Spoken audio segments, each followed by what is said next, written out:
विभाग द्वारा उत्तर प्राप्त हुआ है, उसमें महोदय समान कार्य समान वेतन की चर्चा कर दी गई है। नमस्कार साथियों, मैं जयंत समस्तीपुर। साथियों, आज के शिक्षक पर चर्चा में मैं अपने शिक्षक साथियों को जो अपने झुंड को छोड़ के कहा जाए, अपने संगति को छोड़ के अलग जो चले गए थे, उनके संबंध में मैं आज चर्चा पर चर्चा कर रहा हूँ। आज के विधान परिषद के सत्र में माननीय विधान परिषद सदस्य डॉक्टर संजीव कुमार ने जो प्रश्न उठाया है सर, इस संबंध में आज विधान परिषद में यह प्रश्न उठ रहा है, जो हमारे विशिष्ट शिक्षकों को 7वें वेतनमान से लाभान्वित किया जाए। जब उन्हें राजकर्मी बना दिया गया है तो राजकर्मी के अनुरूप पे इंडेक्स में उन्हें जोड़ा जाए। साथियों, आप गौर करें, जरा सा अपने स्मरण शक्ति पे ध्यान दें और जोर दें। क्या यही बात तो पूर्व से ही 2 वर्षों से लगातार, चाहे वो संघ संगठन के कोई प्रतिनिधि हो या हमारे कई यूट्यूबर साथियों में हमारे सबसे सटीक जवाब देने वाले हमारे साथी जो सारण से हैं, राकेश सांडिल जी, वो तो 1 वर्षों से 26 जनवरी 2025 से लेके अभी तक लगातार इस संबंध में बता रहे हैं कि नियोजित शिक्षक क्या है और विशिष्ट शिक्षक क्या है। इनके अलावे हमारे कई साथी, जैसे जयंत सिंह जी औरंगाबाद से, सिवान से प्रवीण कुमार मिश्रा बुलबुल जी, उन्होंने तो हद ही पार कर दी। साथियों, वो तो स्पष्ट खोल के रख दिया सारा चीज़, जो आप क्या है, अभी आप जो हैं नियोजित शिक्षक में वो क्या है, और जब ये संगत झुंड छोड़ के जब जा रहे हैं तो क्या है बनेंगेगा आप, सारा चीज बता दिया। दूसरे राजनंदन बाबू, उसके बाद कई ऐसे विद्वान साथी, रवीश जी हैं गोपालगंज से, मुंगेर से अजीत जी हैं, गया जी से बबलू विश्वकर्मा जी हैं, मुजफ्फरपुर से बलवंत जी हैं, अखिल सिंह जी हैं, कई ऐसे साथी हैं हमारे। गोपालगंज से ही एक प्रकाश नारायण यादव जी हैं। इसमें संघ संगठन के शिक्षक प्रतिनिधि भी, और मधुबनी के एक खास और इस पे पकड़, नियोजित शिक्षकों के नियमावली पे पकड़ और विशिष्ट शिक्षकों को क्या मिलने जा रही है, इस पे पकड़, एक तरह से उतना पकड़ संभवतः इतने दिनों में मैंने किन्हीं को नहीं देखा है। वो शख्स हैं मधुबनी जिले के खजौली प्रखंड के श्री प्रदीप कुमार जी। वो तो काबिले तारीफ हैं, वो तो जो बता रहे हैं, और इतना सारी चीज़ें तो पूर्व में ही बता डाले वो। फिर भी हमारे शिक्षक साथी न जाने क्या हो गया, जो विशिष्ट की ओर दौड़ लगा रहे हैं। गंगा में अगर डुबकी लगा लेते तो एक बात था भी, तो ये डोभा को गंगा समझ के डुबकी लगाने में हमारे इतने साथी रोक रहे हैं, बता रहे हैं इसकी कमियां खामियां, गुण अवगुण सारे चीज़ बता रहे हैं, लेकिन फिर भी हम अपने आप मस्ती में, अपने धुन में राग अलाप रहे हैं। विशिष्ट राजकर्मी। आखिर भैया किस चीज़ का राजकर्मी?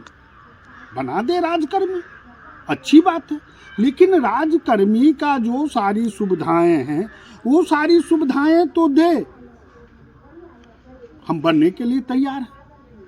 तो साथियों, हमारे संघ संगठन के प्रतिनिधियों या हमारे जितने विद्वान शिक्षक साथी थे उन लोगों पे के बात पर आप लोग नहीं ध्यान दिए, तो आज अगर वो लोग गलत थे तो आज माननीय सदस्य डॉक्टर संजीव कुमार जी, विधान परिषद के सदस्य, ये 7वें वेतन की चर्चा क्यों करते? जब सरकार ने राज्यकर्मी बना दिया तो राज्यकर्मी के अनुरूप पे इंडेक्स जो है वो मिलना चाहिए, न कि ऐसा न मिल रहा है, न विद्यालय अध्यापक को मिल रहा है, न विशिष्ट शिक्षकों को मिल रहा है। अगर अभी भी आप लोगों को हमारी बातें पर विश्वास नहीं हो रही है तो इनके डॉक्टर संजीव कुमार जी के वीडियो को आप लोग देखें, जो विधान परिषद में उन्होंने कैसा तीखा सवाल सरकार से किया और उनमें माननीय शिक्षा मंत्री श्री सुनील कुमार जी का किस तरह से जवाब है। अभी भी वक्त है साथियों, आप लोग इस वीडियो को अवश्य देखें। प्रोफेसर डॉक्टर वीरेंद्र नारायण यादव, माननीय सदस्य डॉक्टर संजीव कुमार सिंह, प्राप्त हो चुका है और उत्तर में जो विभाग द्वारा उत्तर प्राप्त हुआ है उसमें महोदय समान कार्य समान वेतन की चर्चा कर दी गई है, जबकि मैं समान कार्य समान वेतन की मांग नहीं कर रहा। मैं तो कह रहा हूं जो कि जब सरकार ने राज्यकर्मी बनाया तो राज्यकर्मियों के समान सारी सुविधाएं दी, लेकिन वेतन बनावटी दे दिया, कृत्रिम वेतन दे दिया। और आज कुछ देर पहले आप भी महोदय देख रहे होंगे बैठ करके वेतन संरक्षण, वेतन विसंगति, वेतन निर्धारण आदि की बात चल रही है। और अभी स्थिति ये है, जब तक इनको राज्यकर्मियों के समान जो फिटमेंट मैट्रिक्स होता है उसमें नहीं डाला जाएगा, आज 8वें वेतनमान की सुगबुगाहट हो रही है लागू करने की, और 7वां वेतनमान भी इन शिक्षकों को नहीं मिल रहा है। समान कार्य समान वेतन अलग चीज है। मेरी जो मांग है उसमें मंत्री महोदय ये है, अगर उनको राज्यकर्मी वाले फिटमेंट मैट्रिक्स में दे ही दीजिएगा, जब प्रोन्नति आप दे रहे हैं दीजिएगा ही, एमएससीपी के बारे में आप कह रहे हैं कीजिएगा ही, तो उनको अगर उस मैट्रिक्स में उस वेतन संरचना में डाल दीजिएगा, कभी कोई वेतन विसंगति नहीं होगी और सदा के लिए ये विवाद जो है खत्म हो जाएगा।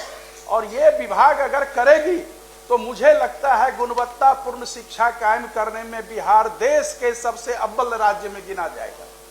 अभी यही कमी है कि शिक्षक गुणवत्तापूर्ण शिक्षा नहीं दे पा रहे हैं।